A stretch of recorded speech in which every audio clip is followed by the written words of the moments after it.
Hey guys, this is The Offside. Welcome back to Chelsea Blues News, and we're going to hit on all the major headlines, transfers, and news this week in regards to the team that we know and love, Chelsea Football Club. The season ended about a month ago now, and there has already been a lot of chopping and changing behind the scenes.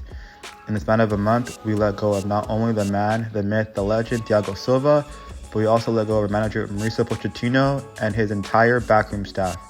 And Chelsea Board of Directors quickly appointed Enzo Maresca, who has agreed a 5-year deal to becoming the new Chelsea head coach. Now, looking at this appointment, I can see both why this would work and wouldn't work. But if you're asking my opinion, I say that this appointment was a reasonable choice from our board. Now, let's start with why I think this would work. First, this appointment would work because the board wants to see our style of play be more possession-based, and that's exactly what Enzo Maresca is about. Whoever watched Enzo's Leicester team play, his Manchester City under-23 team play, and even his Parma team knows that he loves keeping possession of the ball and loves controlling the game in that aspect. The second reason some might say that this would work is the connection our board and players have with Enzo Maresca. We in recent years hired a couple of board members from Manchester City, and that had to play as a factor in appointing him. In addition, Enzo coached both our Player of the Year, Cole Palmer, and a player who barely played because of injuries last year, Romeo Lavia, in the past, winning the PL2 with them for Manchester City. The last reason why I think Enzo Maresca would be a good coach was he was number 2 to none other than Pep Guardiola, the same Pep who won back-to-back Premier League titles these past 4 years. Another manager of the name of Mikel Arteta, who was also Pep's assistant in the past and not only had securely placed Arsenal in top 4, but challenged Pep Guardiola for the Premier League title. So, some fans might say, let's just do what Arsenal did and we'll see similar results to them. Maybe Enzo could do a better job than Arteta has for Arsenal. On to some transfer news now, and like I said before about us losing a center back in Thiago Silva, our second signing is as a center back, and we have signed former Fulham defender Tosin. We picked him up as a free agent, and he signed a 4-year contract. Tosin came from none other than the Manchester City Academy setup and ended up at Fulham, becoming a rotational piece to their defense the past couple of years, being reliable and really solid at the back whenever called upon.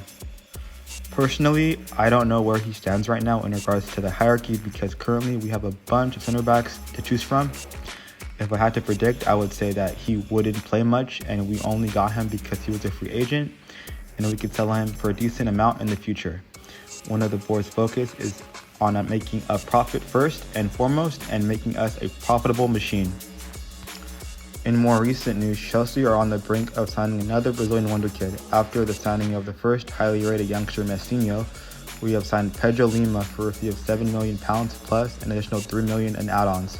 We fought off a bunch of clubs from Europe for his signature, but this means nothing right now, obviously, because he can't even train with us till he is 18 years old, which means that we have to wait to see if he is even good enough at the beginning of not next season, but the season after. On to other transfer news, and one that me and I'm pretty sure other Chelsea fans are crossing their fingers and really want to happen is Michael Olise coming to the bridge. Now, apparently, the Chelsea board have already agreed to personal terms with the winger. That isn't the problem. The problem is timing, and what is stalling the move from happening is Chelsea are waiting for the financial calendar to end so they can pay out his €65 million buyout clause. We also are facing a battle from Man United, Bayern Munich, and Newcastle, but reports from multiple sources say that we are ahead in the race. Now, if we get our clause on Michael Olise, this will boost the quality of our attack in the final third dramatically. He would give Madueke great competition on who would be starting at the right winger spot for us. Competition only brings the best out of people. We could move Cole Palmer at the 10 position since we would have both Madueke and Olise on the right. And this might mean the end of Conor Gallagher if all of this happens because he was deployed at the 10 for the majority of last season. And we have a lot of midfielders as it is, and he might be surplus to requirements.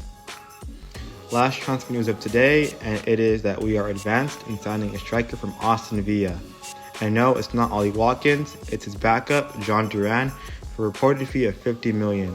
Duran is rated highly in our scouting department, with some believing he can be a reliable Premier League bagsman in the future. I haven't seen much of Duram, but this is far from a striker that I thought we would go in for. I thought we'd go in for a Victor Osimhen, or a Sesko, or even a player like Dom Solanke.